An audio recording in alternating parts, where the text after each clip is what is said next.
Buenas, soy Kaiser, ahora les traigo la parte 2 del iceberg de crímenes más perversos, espero los disfruten.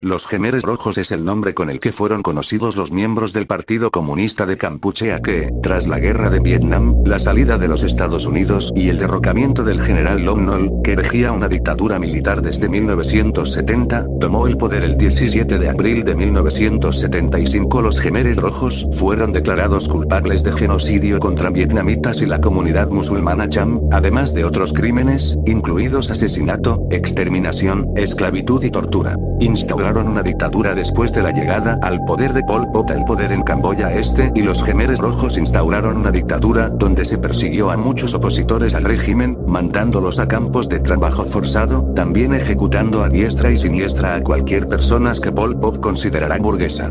Como personas que hablaran dos idiomas, gente con lentes, intelectuales, profesores, ancianos, etc. Durante los 4 violentos años que estuvieron en el poder, de 1975 a 1979, los Jemeres torturaron y mataron a los que percibían como enemigos. Aparte, otro crimen contra la humanidad hecho por los Jemeres Rojo fue obligar a personas a tener relaciones sexuales de manera obligatoria con el fin de que tuvieran hijos sino con su consentimiento. Estos incluían intelectuales, minorías, exfuncionarios del gobierno y sus familias. La escala y brutalidad de las muertes, muchas de estas fueron meticulosamente documentadas por funcionarios, significó que este fue uno de los regímenes más sangrientos del siglo XX. Jemeres fueron derrotados en una invasión de Vietnam en 1979. Pol Pot huyó y permaneció libre hasta 1997. Un año después murió estando bajo arresto domiciliario y el régimen de Pol Pot también persiguió a personas religiosas como musulmanes, católicos, budistas, etc., ya que el régimen estaba en contra de las religiones. También los Jemeres Rojos destruyeron escuelas y las convirtieron en centros de tortura, donde ejecutaban a los enemigos del régimen. Un ejemplo fue la escuela primaria Tuol Sleng, en el centro de Phnom Penh, la capital de Camboya. La cárcel fue el centro de tortura más grande y más cruel del régimen comunista que, bajo la dirección de Pol Pot, exterminó en solo 4 años a casi una cuarta parte de la población. Antes de que Vietnam derrocara la dictadura de los Jemeres Rojos en 1979, de los casi 17,000 presos de S-21 que fueron torturados e interrogados durante meses en esta prisión, solo 7 sobrevivieron. Uno de ellos es Bowman. Este camboyano, de 73 años, escapó a la muerte por ser artista, encargado de pintar retratos de Pol Pot para los Jemeres Rojos. Sin embargo, nunca volvió a ver a sus hijos. Su mujer fue torturada y ejecutada en los Killing Fields, los campos de la muerte, a las afueras de Phnom Penh, relatan durante la visita guiada al museo. Otro ejemplo de escuela convertida en campo de trabajo forzado y tortura fue el 17 de abril de 1975, la escuela de enseñanza secundaria Chao Phraya cerró sus puertas. La entrada de los Jemeres Rojos en Phnom Penh hizo que este colegio para alumnos de la clase media de la capital camboyana se quedase sin estudiantes. La revolución comunista de Pol Pot y su grupo revolucionario obligaba a dejar los libros. Sin embargo, el centro educativo volvió a abrir sus puertas 4 meses después, aunque bajo un nombre mucho más siniestro, Tuol Sleng o S-21. Los libros desaparecieron, las ventanas se llenaron de barrotes, los muros de alambradas y las aulas se convirtieron en galerías de celdas y salas de tortura. Tuol Sleng seguía siendo un colegio, pero de tétricas y sangrientas enseñanzas. Los Jemeres Rojos, aquellos guerrilleros de aspecto casi adolescente que se rebelaron contra el capitalismo y los bombardeos preventivos estadounidenses sobre Camboya durante la guerra de Vietnam, pronto se convirtieron en monstruos con especial gusto por la tortura, la violación y el asesinato. La cárcel secreta S-21 pasó a ser un cruel centro de interrogatorios, el mejor ejemplo del brutal genocidio ideado por Pol Pot para convertir Kampuchea, como bautizó a la Camboya dominada por los Jemeres Rojos, en una sociedad agraria sin dinero, religión, hospitales, profesionales de clase alguna o familias. Como describe la premiada y controvertida película S-21, la máquina de matar de los Jemeres Rojos, al llegar a Tuol Sleng, los prisioneros eran desposeídos de todas sus pertenencias y fotografiados. Luego pasaban horas delante de sus carceleros escribiendo una biografía pormenorizada, en la que debían incluir detalles desde su infancia hasta el momento de su detención. Tras el proceso de bienvenida, eran desnudados y recluidos en una celda. Allí esperaban el momento más temido, el primer interrogatorio. Podían pasar solo unas horas o hasta 3 días hasta que los reos conocían a Cain de Keaz, el camarada Dutch, el único Jemer rojo condenado hasta la fecha por genocidio, y su equipo de sádicos torturadores. El día en los dominios de Dutch comenzaba a las 4:30 de la madrugada. A partir de ese momento, en S-21 reinaba el dolor. El sistema de tortura ideado por el señor de Tuoleslen incluía golpes, electroshock o ahogamiento bajo el agua, todo para que los prisioneros confesasen su traición a la Revolución Roja. Nadie era inocente, todos los que llegaban al centro de encarcelamiento eran culpables. Para los Jemeres la presunción de inocencia no existía. La organización nunca detiene a nadie que no sea culpable. Confiesa tu delito. Gritaban a los prisioneros durante las largas sesiones de tortura. La mayoría se rendía pronto. Daba igual cuál fuera la acusación, ser agente de la CIA, la KGB o confabular para boicotear las infraestructuras o los arsenales revolucionarios, al final casi todos confesaban ensangrentados. Pocos duraron en firmar desde 7 hasta 200 folios con historias increíbles sobre planes para derrocar a los Jemeres rojos. Las más de 4000 confesiones recuperadas en los archivos del centro detallan la pesadilla vivida por los detenidos, y están recogidas en libros como Voces desde S-21, Terror e Historia en la cárcel secreta de Pol Pot, Voices from S-21, Terror and History in Pol Pot Secret Prison. A los que se resistían, el camarada Dutch les aplicaba un tratamiento especial que incluía arrancarles las uñas a la vez que vertía alcohol en las heridas, marcarles con hierro candente o desangrarles con pequeños cortes. Todo en S-21 estaba pensado para causar dolor. La muerte era la única vía de escape, pero ese premio solo se lograba después de confesar la traición al régimen. Nos enseñaron cómo torturar a los presos para evitar que murieran. Si fallecían sin confesar, éramos castigados, confesó Trakkan, uno de los guardias de S-21, en el juicio celebrado en 2009 contra Cain de Keaz, y que sirvió para condenarle a 30.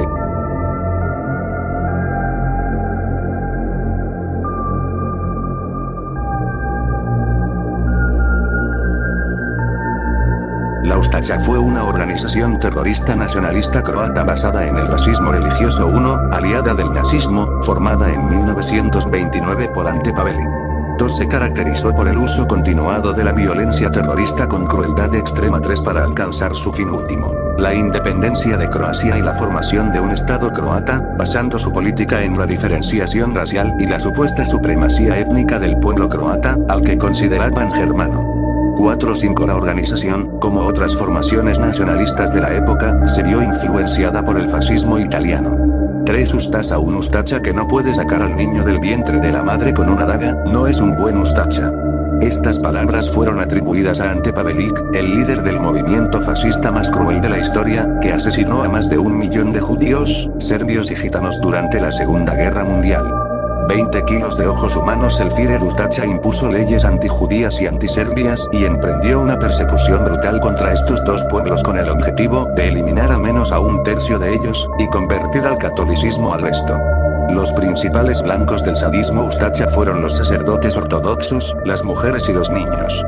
En este sentido, el corresponsal de guerra italiano, Curzio Malaparte, escribió un reportaje sobre la Segunda Guerra Mundial, donde aseguró que durante una entrevista con Ante Pavelić en el despacho del Führer, vio un cesto de mimbre que parecía estar lleno de mejillones u ostras sin concha, pero que el mismo fascista le explicó sonriendo que se trataba de un regalo de mis leales Ustašas. 20 kilos de ojos humanos. Años más tarde, nacionalistas croatas pusieron en duda la veracidad de este hecho, pero varios testigos y supervivientes del terror afirmaron que la colección de partes de cadáveres fue una tradición para los Ustašas, muchos de los que llevaban collares hechos con la lengua, los ojos y las orejas de sus víctimas.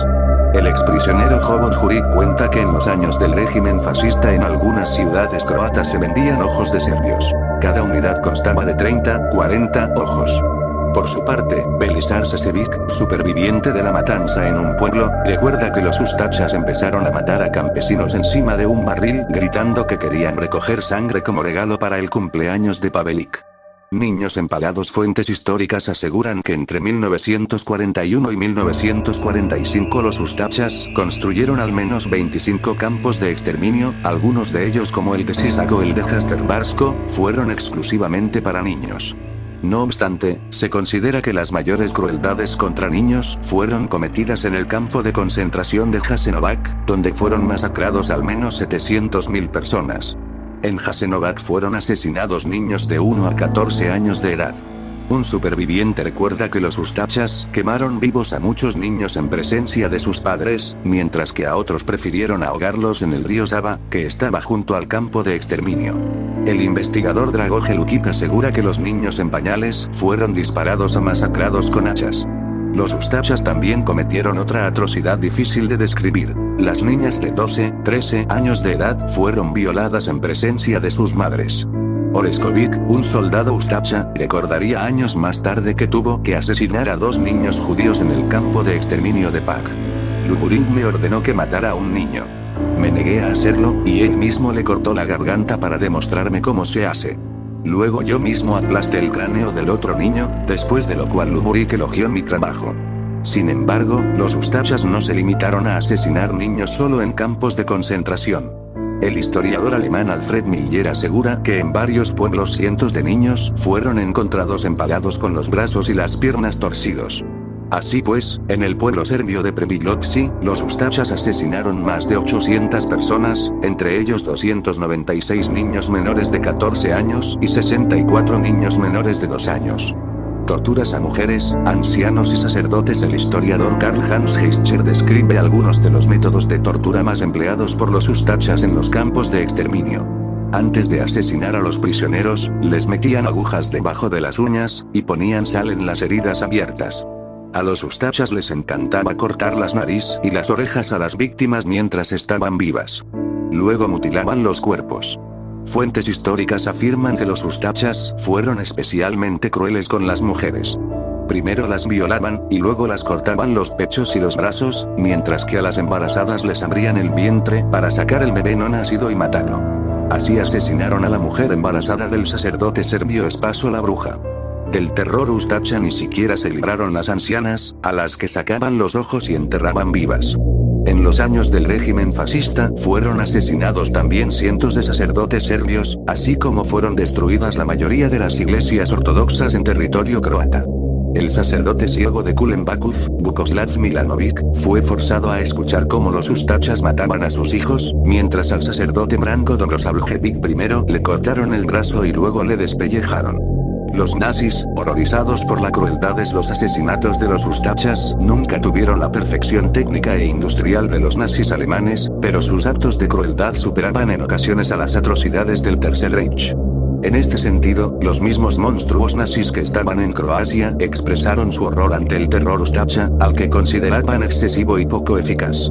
Así pues, el comisario nazi en Croacia, Hermann Neumacher, definió las bestialidades ustachas como el crimen más feroz de la historia, que solo se puede comparar con el infierno de Dante. Por su parte, el general alemán Glese von Orstenau escribió en su diario en noviembre de 1942 que los ustachas degollaban cientos de personas en los 2 lados del río Sava. Cuando degollaban en nuestra parte, nosotros difícilmente podíamos soportar los gritos de hombres, mujeres y niños. Les degollaban y les abrían el abdomen antes de tirarlos al río. En ocasiones, soldados italianos incluso intervinieron para salvar a una parte de la población serbia de la ciudad de Knin de la aniquilación completa. Fin del terror. En 1945, los ustachas fueron derrotados por el Ejército Rojo, lo que supuso el fin del terror ustacha y el inicio del terror comunista de Josip Broz Tito. Ante Pavelic llegó a escapar a Argentina, donde sufrió un atentado en 1957. 2 años más tarde, el líder ustacha murió en Madrid.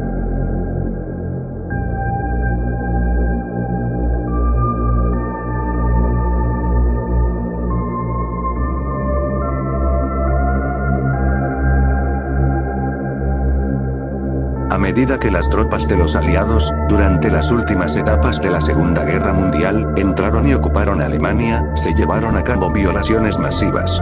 Si bien la mayoría de estos crímenes fueron cometidos por militares soviéticos, se calcula que una oleada de violencia sexual sacudió a Alemania en 1945, cuando los aliados occidentales y el Ejército Rojo fueron ocupando territorios del Tercer Reich. La mayor parte de los ataques fueron cometidos en la zona de ocupación soviética. Se calcula que el número de mujeres violadas por soldados soviéticos va de decenas de miles a 2 millones. 2, 3, 4, 5, 6. En muchos casos las mujeres eran violadas repetidamente, algunas hasta 70 veces. 7. Se cree que 100.000 mujeres fueron violadas en Berlín, 4 con un número próximo a las 10.000 mujeres con resultado de muerte tras las agresiones. 8. El número total de mujeres víctimas de violaciones en Alemania se calcula en 240.000. 9. 10. Antoni Debord lo describió como el fenómeno de violaciones masivas más importante de la historia, y concluía que al menos 1,4 millones de mujeres fueron violadas solo al este de Prusia, Pomerania y Silesia. 11. Natalia Hesse afirma que soldados rusos violaban a mujeres alemanas de 8 hasta 80 años. Las mujeres rusas no quedan impunes en su participación de los hechos. 12, 13, 14. En cambio, el veterano de guerra ruso Vsevolod Olimpiev afirmaría: se puede decir que las relaciones de los soldados soviéticos con la población alemana era indiferente y neutral. Nadie, al menos de mi regimiento, la asedió o tocó. Es más, si nos encontrábamos con una familia hambrienta con niños, compartíamos nuestra comida con ellos sin ninguna palabra innecesaria. 15. Después del verano de 1945, los soldados soviéticos sorprendidos violando civiles eran a menudo castigados, con penas que iban desde el arresto hasta la ejecución. 16. No obstante, las violaciones continuaron hasta el invierno de 1947-48, cuando las autoridades de ocupación soviética confinaron las tropas solo a puntos de vigilancia y campamentos. 17. Separándoles completamente de la población residencial en la zona soviética de Alemania. Según Alexander Statiev, si bien los soldados soviéticos respetaban a los ciudadanos de su propio país y a los de los países amigos, en las zonas hostiles se percibieron a sí mismos como conquistadores, y no como liberadores. Veían la violencia contra los civiles como un privilegio de los victoriosos. Statiev ejemplifica este fenómeno citando la actitud de un soldado soviético: véngate. Tú eres un soldado vengador. Mata al alemán, y salta sobre la mujer alemana. Así es como un soldado celebra la victoria. Los ejércitos de Francia y Estados Unidos también perpetraron miles de ellas. También aquí adjunto un testimonio de una mujer alemana que vivió en ese tiempo y más información del bando estadounidense. No había agua corriente y mi madre y yo habíamos salido a buscar agua con cubos. Al llegar al puente, los soldados americanos dijeron que mi madre debía pasar, pero que yo tenía que esperar allí. Mamá hizo ademán de volver atrás, pero la empujaron y la obligaron a atravesar el puente. Ella miraba hacia atrás sin perderme de vista, pero no podía hacer nada. Así relata el Friedes Eltenem el momento en que las tropas de los aliados occidentales, que habían ocupado su pueblo en Ostbrandenburg, la arrancaron del seno de su familia. Tenía 14 años en aquel mes de febrero de 1945. Una fotografía tomada unos días antes, a modo de celebración del final de la Segunda Guerra Mundial, la muestra con una tímida sonrisa y 2 trenzas doradas que caen sobre sus hombros. Desde allí fue trasladada a un barracón en el que los soldados estadounidenses la violaron innumerables veces, día y noche, durante 4 semanas. No recuerdo haber gritado ni una sola vez. Estaba aterrada, dice. A sus 84 años, recuerda los hechos mientras limpia sus manos, una y otra vez, en la cobertura que protege el reposabrazos del sillón en el que repasa sus recuerdos. Cuando regresó a casa no se habló jamás del asunto, ni jamás desde entonces se le ha ocurrido reclamar ningún tipo de reconocimiento o indemnización. Algo quedó muerto en mí, trata de explicar ahora. Perdí la sonrisa para siempre. Después perdí las lágrimas. Y le voy a decir una cosa. Se puede vivir sin sonreír, pero no se puede vivir sin llorar. 70 años después del final de la Segunda Guerra Mundial, sigue sin hablarse en voz alta en Alemania sobre las mujeres y niñas violadas por las tropas de ocupación. La familia de Elfriede, como muchas otras, sentía terror a la llegada de las tropas rusas, porque entre pueblos y ciudades viajaban rápidamente las historias sobre violaciones sistemáticas del Ejército Rojo. Los soldados americanos, sin embargo, fueron recibidos como liberadores y la propaganda ha dejado marcada en el ideario colectivo alemán la imagen del amigo americano como un soldado de ocupación que no cometió crímenes de guerra. La investigación de la historiadora alemana Miriam Gebhard cambia esa versión de la historia.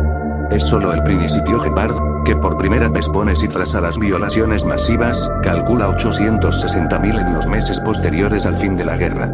Al menos 190.000 de ellas fueron perpetradas por soldados americanos.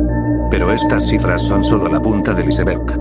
La cifra oscura seguramente es muy superior al doble, porque muchas mujeres y niñas prefirieron no hablar nunca de ello por vergüenza, explica, al tiempo que señala que la publicación de su libro, Cuando llegaron los soldados, es solo el principio.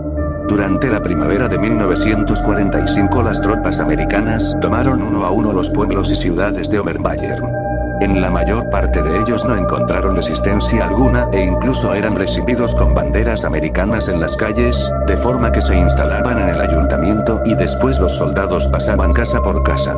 Efectuaban un primer registro en busca de combatientes o de armas y, una vez comprobado que estaban a salvo, comenzaban el pillaje. Se apropiaban de relojes, bicicletas, radios, gafas de sol, joyas y cualquier objeto que les gustase como souvenir. Después violaban a mujeres y niñas antes de marcharse. Así lo recuerda Charlotte W., que entonces tenía 18 años y que durante toda su vida ha asegurado que fue escondida a tiempo por sus padres. Esas mujeres han fingido que no ocurrió o han guardado silencio durante décadas por vergüenza. Es un síntoma común en la mayor parte de víctimas, explica Shepard, cuyo objetivo con esta investigación es propiciar un reconocimiento para estas mujeres y para su sufrimiento, hasta ahora ignorado por las autoridades alemanas y por supuesto por los responsables. Dos soldados rusos acosan a una mujer alemana después de tomar Berlín. La mayor parte de las violaciones las llevaron a cabo soldados rusos, un aspecto más documentado en la Alemania occidental. Pero nada se sabía hasta el momento de las tropelías cometidas por los americanos. Yo misma me he sorprendido por la dimensión de estos crímenes, admite la historiadora. Estas violaciones se prolongaron hasta 1955, cuando la región por fin recuperó su soberanía. Durante ese periodo de tiempo, 1.600.000 soldados estadounidenses estuvieron en territorio alemán. Ni la administración alemana, inexistente, ni las tropas de ocupación llevaron registro de las violaciones. La mayor parte de las pruebas documentales las ha encontrado, explica, en los informes que realizó la Iglesia. El arzobispo de Múnich y Frisinga, ante lo que estaba ocurriendo en silencio, pidió a los sacerdotes llevar un registro puntual sobre las actividades de los ejércitos extranjeros en la región y sus efectos sobre las comunidades. A estos registros que se conservan en Múnich pertenecen, por ejemplo, las anotaciones de Michael Merxmüller, párroco del pueblo de Ramsau, que el 20 de julio de 1945 escribió: 8 niñas y mujeres violadas, algunas de ellas en presencia de sus padres. El 25 de ese mismo mes, el padre Andreas Weingand, de un pueblo al norte de Múnich, escribía: lo más triste durante su paso fueron las violaciones de 3 mujeres, una casada, una soltera, y una niña virgen de 16 años y medio. Todas cometidas por soldados americanos fuertemente embriagados. El padre Alois Schimmel de Moosburg escribió el 1 de agosto de 1945, por orden del gobierno militar, una lista de todos los residentes y sus edades debe ser clavada en la puerta de cada casa. Como resultado de este decreto, 17 niñas y mujeres han debido ser llevadas al hospital, tras haber sido objeto de abusos sexuales repetidos. La víctima más pequeña registrada en estos documentos fue una pequeña de 7 años que contrajo una grave enfermedad venérea. La mayor, una mujer de 69 años. A menudo las tropas americanas pedían a las autoridades locales personal femenino, grupos de mujeres de 15 en 15, supuestamente para atender en las tareas de secretariado o cocina. Era un tipo de trabajo forzoso que a menudo encubría violaciones indiscriminadas. Los grupos de mujeres rotaban, eran sustituidas cada 15 días y cuando volvían a casa guardaban silencio incluso con sentimiento de culpa, describe la investigadora. Además proliferaban las escapadas nocturnas en busca de mujeres indefensas. Una noche llamaron a la puerta, eran 7 soldados americanos armados. Exigieron que les preparasen comida y después violaron a mi abuela y a mi madre. Mi primo lo vio todo, pero nunca habló de ello. Mi madre y mi abuela tampoco, relata Maximiliane, que creció sin saber que era hija de uno de aquellos desalmados. Comencé a sospechar cuando, ya universitaria, quise hacer un viaje de estudios a Estados Unidos. A mi madre aquello la desestabilizó por completo y después de varios meses y de mucha tensión, mi primo me contó lo que había detrás de todo aquello. Los soldados se vendían información, unos a otros, sobre en qué casas había mujeres y niños indefensos. Lo que más me ha chocado todos estos años, desde que supe lo ocurrido, es que mi madre aceptó, sencillamente. En su concepción de las cosas, ella pertenecía al bando de los perdedores de la guerra y de alguna forma debía aceptar eso como un castigo. Nunca habló de ello, lamenta Maximiliane. Bebés sin padres. Los embarazos fruto de aquellas violaciones son precisamente la base sobre la que la historiadora Gebhardt hace ahora sus proyecciones. Partiendo de que el 5% de los niños de la guerra nacidos de mujeres no casadas en Alemania y Berlín Occidental a mediados de la década de 1950 fueron el producto de una violación, da un total de 1.900 niños de padres estadounidenses. Atendiendo además a la estadística de la que se desprende que por cada nacimiento cabe suponer 100 violaciones, aparecen como resultado los 190.000 casos. En los partes hospitalarios queda constancia de la brutalidad. Además de violadas, muchas mujeres eran azotadas con fustas y látigos o atacadas con armas blandas. En documentos judiciales constan pruebas también de suicidios de niñas de 13 años tras ser víctimas de violaciones en grupo, bien colgándose de una viga de la casa o bien ingiriendo altas dosis de esencia de vinagre, los dos recursos más utilizados. Mi sobrina de 13 años fue violada en la habitación de al lado por 14 soldados rusos. A mi mujer la arrastraron hasta el granero y allí la violaron también. A la mañana siguiente, antes de dejar la granja, volvieron a hacerlo. Al abrir el granero encontramos su cuerpo destrozado, relata Otto H., que arrastró en su conciencia esa noche en una granja de Friedeberg, en Pomerania, el resto de su vida. Después de los primeros meses de la guerra, en los que este tipo de abusos estuvo a la orden del día, proliferaron otro tipo de actos sexuales donde la frontera del consentimiento se vuelve mucho más difusa. El hambre y las precariedades de la posguerra llevaron a muchas alemanas a prostituirse por unas patatas con las que a menudo se alimentaba una familia. La propaganda estadounidense promovió la idea de que las mujeres alemanas se sentían atraídas por las tropas americanas, lo que sirvió como argumento machista para los excesos.